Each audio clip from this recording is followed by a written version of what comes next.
मी अभिजित माहुलकर, महाराष्ट्र वीज कंत्राटी कामगार संघ प्रदेश उपमहामंत्री म्हणून या ठिकाणी नागपूरमधून काम बघत असतो। भारतीय मजदूर संघाशी संलग्नित असलेली आपली संघटना आहे। आपल्या वीज उद्योगामध्ये महावितरण कंपनीमध्ये आपले बहुतांश कंत्राटी कामगार अवघ्या महाराष्ट्रामध्ये काम करतात। आमच्या प्रमुख मागण्या नियमित कामगारांना ज्या पद्धतीने जे नियमित वेतन आहे ते वेतन समान कामाला समान वेतन मिळालं पाहिजे। कामगारांना ESICची सुविधा जी 21,000वरून 42,000पर्यंत झाली पाहिजे। कामगारांना पगार हा 30,000 ते 40,000च्या घरामध्ये घालायला पाहिजे। कंत्राटी कामगारांना सुट्ट्या देखील लागू झाल्या पाहिजे या पद्धतीने नियमित कामगारांना आहे। या अनुषंगाने भारतीय मजदूर संघाच्या छत्रछायेखाली आज आपण हे धरणे आंदोलन उभं केलेलं आहे। या अगोदर अनेक आंदोलन केलेले आहे, परंतु तुमच्या मागण्यांना नक्कीच या महाराष्ट्र राज्याचे मुख्यमंत्री तसेच ऊर्जा मंत्री देवेंद्र फडणवीस साहेब यांना आम्ही अहोरात्र जरी म्हटलं तरी चालेल, आम्ही वारंवार यांना पत्रव्यवहार केलेले आहेत।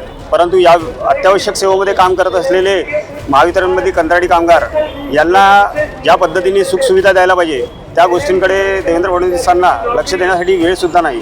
ही आमच्यासाठी अत्यंत खंत आहे। आणि यानंतर जर आता या भारतीय मजदूर संघाच्या माध्यमातून जर या कंत्राटी कामगारांकडे साहेबांनी जर लक्ष वेधले नाही तर येत्या काळामध्ये भव्य एक बेमुदत काम बंद आंदोलन करण्याचा देखील आमचा इशारा आहे। या जागेवर मी वीज कंत्राटी कामगार संघाचा कोषाध्यक्ष बोलत आहे।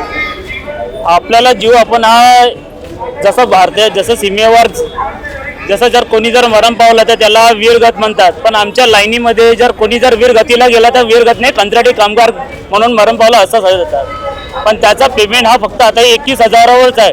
21,000मध्ये कोणी आपला जीव देऊ शकत नाही। त्याकरिता आपला पेमेंट वाढवला पाहिजे आणि ज्या सुखसुविधा जेवढ्या ज्या परमनंट माणसाला देतात तेवढ्या सुखसुविधा पूर्ण कंत्राटी कामगाराला देण्यात याव्या, हीच आमची विनंती आहे। जर केलं नाही समोर, जर आमचे मुख्यमंत्रीजी हे झोपी गेलेले आहे आणि मुंबईला बसून तिथं आनंद घेऊन आले आहे, तो थोडासा आनंद आम्हालाही मिळाला पाहिजे त्यांच्यातले घुशीधोडी आणि आम्हाला त्याच्याकडे लक्ष देऊन आमच्या जेवढ्या समस्या सगळ्या सोडवायला पाहिजे। नाही तर याच्यानंतर आम्ही तीव्र आंदोलन घेऊन त्यांच्या घराजवळ जाण्याचा आम्ही पुन्हा निर्णय घेतला आहे। याच्या अगोदर आम्ही सुद्धा घेतला होता तो निर्णय। माझे योगेश सुधाकर साहेबांकर, भारतीय मजदूर संघ। नमस्कार, माझं नाव सागर साबळे आहे, नागपूर झोन संघटन मंत्री। आपण बघितलं आहे नेहमीच का आम्ही नेहमी आंदोलन करतो आणि तुम्ही म्हणता की तुमचे आंदोलन सक्सेस का होत नाही। याचं एकमेव कारण म्हणजे प्रशासन या गोष्टी दाद कधी घेतलेली नाही। आमचं एकच मागणं आहे की कंत्राटी कामगार जेव्हा काम करत आहे त्यांना एकच म्हणजे पाहिजे की जॉब सिक्युरिटी। वयाच्या 60 वर्षापर्यंत जर त्यांना जॉब सिक्युरिटी जर मिळाली आहे, योग्य वेतन मिळालं आहे, तर कामगारांना संविधान चौकात याची कधी गरज पडणार नाही।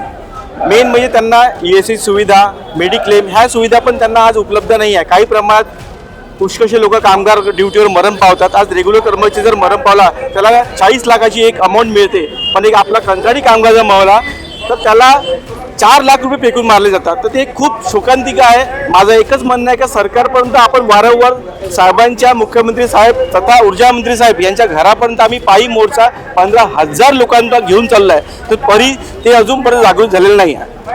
आज संविधान चौकात आम्ही पुन्हा एकदा इथं एकत्र झालेलो आहे। तर विविध क्षेत्रामध्ये जर कंत्राटी कामगार तर यांनी नेमले केले आहे, तर का नेमले आहे? यांना म्हणजे रेग्युलर करण्यात काय येत नाही आहे? काहून आउटसोर्स लोक वाढवत चालले आहे? आज 40,000 42,000 लाखोच्या संख्यामध्ये आउटसोर्स लोक आहे। यांना काय पिळवणूक करण्यासाठी, यांना का घराबाहेर काढण्यासाठी, का यांना असं मृत पोट देण्यासाठी?